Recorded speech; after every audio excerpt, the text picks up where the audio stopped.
बहुत बहुत स्वागत है दोस्तों आप सभी का। आज हम देखेंगे बच्चों class 11th political science subject की सेकंड बुक का चैप्टर नंबर 2 जिसका नाम है स्वतंत्रता फ्रीडम। ये पार्ट 2 है। पार्ट 2 में बच्चों आज हम देखेंगे जॉन स्टुअर्ट मिल का हानि का सिद्धांत और जो स्वतंत्रता के दो आयाम है सकारात्मक और नकारात्मक, इसके बारे में। तो चलिए सबसे पहले हानि सिद्धांत जॉन स्टुअर्ट मिल की बात करते हैं। तो जॉन स्टुअर्ट मिल ने हानि के सिद्धांत के बारे में अपने जो सिद्धांत दिए हैं उसे एक पुस्तक, ठीक है, ऑन लिबर्टी, ये निबंध है उनका एक ऑन लिबर्टी। इसमें स्वतंत्रता के बारे में जितने भी राजनीतिक विचार है उसको इन्होंने हानि का सिद्धांत कहा है। अब हानि का सिद्धांत इन्होंने किया क्यों कहा है ये आपको इस पॉइंट से और इस पॉइंट से समझ में आएगा। देखिए इनका कहना है किसी के कार्य करने की स्वतंत्रता में व्यक्तिगत या सामूहिक रूप से हस्तक्षेप करने का इकलौता जो लक्ष्य है वो आत्मलक्ष्य है। अर्थात यदि किसी व्यक्ति के कार्य करने की स्वतंत्रता में हस्तक्षेप किया जा रहा है, ठीक है, तो उसका जो लक्ष्य है वो ये होता है कि व्यक्ति की जो आत्मरक्षा है उसको सुनिश्चित किया जा सके। इसको थोड़ा आसान तरीके से आप ऐसे समझ सकते हैं कि एक समाज के किसी सदस्य की इच्छा के खिलाफ शक्ति के औचित्यपूर्ण प्रयोग का एकमात्र उद्देश्य किसी अन्य को हानि से बचाना है। अर्थात किसी भी व्यक्ति के ऊपर जो शक्ति का औचित्यपूर्ण उपयोग है, यानी कि सरकार के द्वारा यदि शक्ति का उपयोग किया जा रहा है उस व्यक्ति के ऊपर, तो उसका एकमात्र जो उद्देश्य होता है वो होता है किसी अन्य को उसकी हानि से बचाना। जे एम्स मिल अर्थात जॉन स्टुअर्ट मिल, इनका हानि का सिद्धांत जो है वो व्यक्ति के कार्यों में हस्तक्षेप के लिए अकेला प्रभावी कारक के रूप में स्वीकार करता है। अर्थात हानि के सिद्धांत के अकॉर्डिंग व्यक्ति के कार्यों में हस्तक्षेप करना महत्वपूर्ण माना गया है, ठीक है। अब इन्होंने क्या किया है जॉन स्टुअर्ट मिल ने कि कुछ कार्य हैं जैसे कि व्यक्तिगत कार्य और पद संबंध कार्य, ये आखिर है क्या, ठीक है। तो इन्होंने अंतर स्पष्ट किया है किनके बीच, स्वयं संबंध कार्य और पद संबंध कार्य। तो स्वयं संबंध कार्य जो होते हैं जिसका प्रभाव कर्ता पर पड़े, अर्थात ये जो ए व्यक्ति है वो कार्य करता है तो इसका प्रभाव जो है वो सिर्फ इसी पर ही पड़ता है, ठीक है। इसके द्वारा यदि कोई कार्य किया गया है तो इसका प्रभाव भी सिर्फ इसी पर ही पड़ेगा।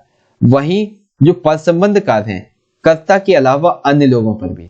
अब ये जो पद संबंध कार्य है अगर इसकी हम बात करें, ठीक है, पद संबंध कार्य की, तो इसमें क्या होगा कि इस बंदे ने जो कार्य किया है इसके ऊपर तो प्रभाव पड़ेगा ही, साथ में जो और लोग हैं, ठीक है।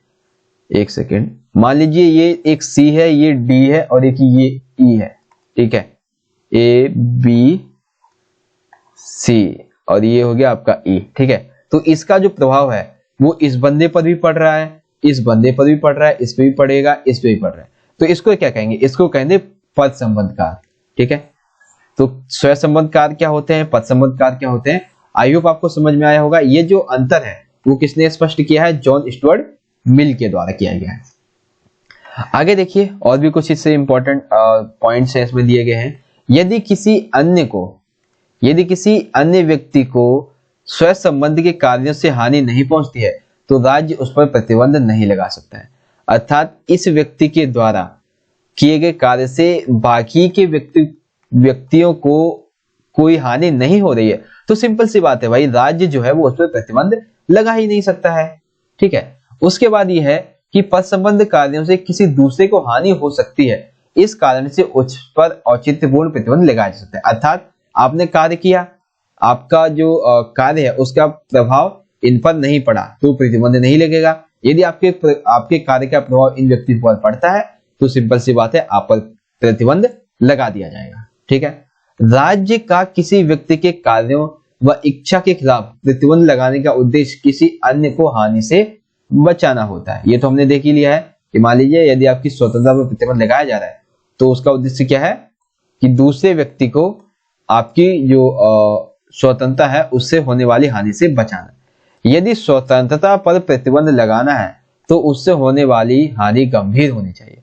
अर्थात मान लीजिए यदि आपको किसी व्यक्ति की जो स्वतंत्रता है, सबसे पहले तो आप जल्दी से उस पर प्रतिबंध लगा नहीं सकते। यदि आपको प्रतिबंध लगाना भी है तो उसके लिए एक गंभीर स्थिति होनी चाहिए। अब वो स्थिति क्या है उसके संबंध में एक नीचे उदाहरण देखिए, ठीक है। एक उदाहरण क्या है, मान लीजिए किसी बहुमंजिले घर में रहने वाले किसी व्यक्ति को संगीत तेज आवाज में सुनना पसंद है। अर्थात ये जो घर है एक, ठीक है, इस घर में क्या है एक सेकेंड, मान लीजिए ये एक घर है, इस घर में कई सारे रूम हैं, ठीक है, ये कुछ रूम हो गए।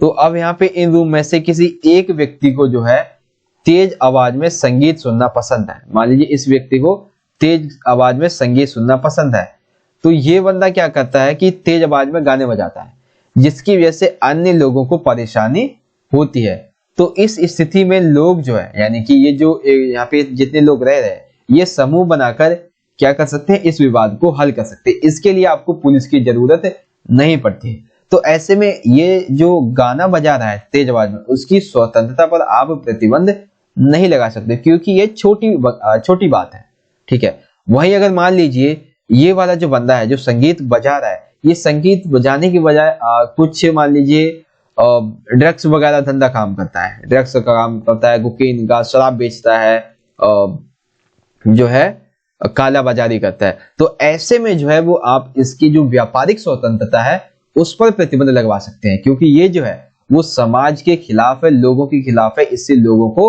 हानि भी होती है। और अक्सर हमने देखा भी है कि ऐसे जो माफिया वगैरह काम करते हैं उनकी क्या हालत होती है, आपने मूवीज वगैरह में भी देखा है इन चीजों के बारे में, ठीक है। तो जॉन रॉल्स का सिद्धांत, ऑन लिबर्टी, हानि सिद्धांत, पद संबंध कार्य, स्व संबंध कार्य क्या है, अर्थ, ये सारी चीजें आई होप आपको समझ में आई होंगी। अब हम बात करते हैं बच्चों स्वतंत्रता के विभिन्न आयाम। आयाम कौन कौन से हैं? सबसे पहला है नकारात्मक स्वतंत्रता, ठीक है। नकारात्मक स्वतंत्रता को समझने से पहले हम जो है सकारात्मक चीज की बात करते हैं, क्योंकि सकारात्मक चीजें जो है वो हमें जल्दी समझ में आती हैं। तो पहले सकारात्मक स्वतंत्रता को देखते हैं। तो यहाँ पे देखिए सकारात्मक स्वतंत्रता, इस स्वतंत्रता का जो सरोकार है वो व्यक्ति और समाज के संबंधों की प्रकृति और स्थिति से है। अर्थात सकारात्मक स्वतंत्रता व्यक्ति एवं जो समाज के संबंध है वो एकदम प्रकृति जो है उसकी तरह होते हैं। उदाहरण लेते हैं, एक व्यक्ति पुष्प की तरह होता है, जब उसे मिट्टी उपजाऊ मिले, सही मात्रा में सूरज की रोशनी मिले, पर्याप्त मात्रा में उसे पानी मिले और नियमित रूप से अगर उसे देखभाल मिलती है तो ये जो पुष्प है वो खिल उठता है, ठीक है। तो उसी तरह से सकारात्मक स्वतंत्रता है। इनका मानना है कि व्यक्ति केवल समाज में ही स्वतंत्र हो सकता है, समाज से बाहर नहीं। इसलिए वह इस समाज को ऐसा बनाने का प्रयास कर रहे हैं जिससे कि व्यक्ति के विकास का जो रास्ता है वो साफ किया जा सके। ये सकारात्मक स्वतंत्रता के अंतर्गत बात कही गई है कि हम जो है वो विकास का एक ऐसा मार्ग बना रहे हैं जिससे लोग जो है वो अपना विकास अपने समाज के अंतर्गत ही कर सकें। यहाँ पर स्वतंत्रता का अर्थ जो है वो उन सामाजिक परिस्थितियों के विद्यमान होने से है जो व्यक्ति के व्यक्तित्व विकास में सहायक हो। अर्थात सकारात्मक स्वतंत्रता का अर्थ जो है वो ये हो जाता है कि सामाजिक परिस्थितियां कुछ ऐसी विद्यमान होनी चाहिए जिससे व्यक्ति के व्यक्तित्व का विकास हो सके। व्यक्ति की बुद्धि, विवेक और विकास के लिए शिक्षा और अच्छा जीवन जीने के लिए जरूरी अन्य अवसरों तक की पहुंच होनी चाहिए। अर्थात सकारात्मक स्वतंत्रता जो है वो ये कहती है कि किसी भी व्यक्ति की बुद्धि, विवेक, इनके विकास के लिए, उसकी शिक्षा, अच्छा जीवन जीने के लिए एवं अन्य जरूरी जो अवसर है उस तक उसकी पहुंच होनी चाहिए। जो भी समाज के अगले पिछड़े गरीब वर्ग हैं उन सभी की जो अवसर की समानता है वो उन्हें होनी चाहिए। फिर है व्यक्ति के पास अपनी मूलभूत आवश्यकताओं की पूर्ति हेतु भौतिक संसाधन उपलब्ध होने चाहिए। अर्थात व्यक्ति जो है उसकी मूलभूत आवश्यकता क्या होती है? 3 ही होती है, रोटी, कपड़ा और मकान। इन चीजों को पूरा करने के लिए भौमिक संसाधन उपलब्ध होने चाहिए। अर्थात वो जो है उसके पास ऐसे संसाधन होने चाहिए जिससे कि वो पैसा कमा सके और अपनी मूलभूत आवश्यकताएं जो उनकी कम है उसको पूरा कर सके, ठीक है। तो ये तो होगी स्वतंत्रता का जो सकारात्मक आदर्श है उसके बारे में। अर्थात स्वतंत्रता के सकारात्मक जो बातें हैं ये चीजें आई होप आपको समझ में आई होंगी।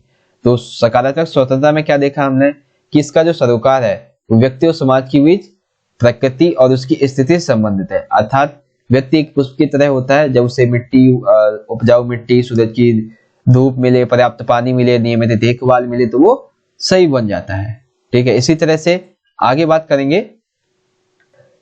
नकारात्मक स्वतंत्रता की। तो नकारात्मक स्वतंत्रता में क्या क्या बातें हैं उसे देखते हैं। तो देखिए यहाँ पर स्वतंत्रता से अभिप्राय है मनुष्यों पर किसी भी प्रकार से बंधनों का अभाव अर्थात मुक्ति। यह मनुष्य पूर्ण रूप से स्वतंत्र होता है। अर्थात देखिए इसको आप इस तरह से समझ सकते हैं, एक सेकेंड, हाँ इसे आप इस तरह से समझ सकते हैं। मान लीजिए कोई व्यक्ति है, ठीक है, उसको किसी भी प्रकार के कार्य करने के लिए उस पर कोई बंधन नहीं होगा, कोई उस पर अभाव नहीं होगा, वो जो चाहे सो कार्य कर सकता है। ये नकारात्मक स्वतंत्रता की विशेषता है। व्यक्ति के कार्यों पर किसी भी प्रकार का प्रतिबंधन नहीं होना चाहिए, ठीक है। यहाँ पे जो है नहीं लिखना चाहिए, ठीक है। यहाँ पर व्यक्ति के कार्यों पर किसी भी प्रकार का प्रतिबंधन नहीं होना चाहिए। मनुष्य को अपने अनुसार कार्य करने की स्वतंत्रता होनी चाहिए। अर्थात व्यक्ति जो है वो अपने अनुसार किसी भी कार्य को करे, उससे सरकार का कोई लेना देना नहीं होना चाहिए। वह जीवन के प्रत्येक क्षेत्र जैसे कि राजनीतिक, आर्थिक, सामाजिक एवं धार्मिक रूप से स्वतंत्र होना चाहिए। अर्थात जो व्यक्ति है उस पर ना तो राजनीतिक दबाव हो, ना ही तो आर्थिक, सामाजिक तथा धार्मिक रूप से किसी भी प्रकार का जो दबाव है वो नहीं होना चाहिए, ठीक है। नेक्स्ट पॉइंट है कि व्यक्ति को अपने विवेक के अनुसार जो कुछ करना चाहता है उसे करने देना चाहिए। अर्थात व्यक्ति जो करना चाहता है एवं वो जो कर सकता है उसे वह करने देने की छूट मिलनी चाहिए। ये नकारात्मक स्वतंत्रता के अंतर्गत बातें कही गई हैं।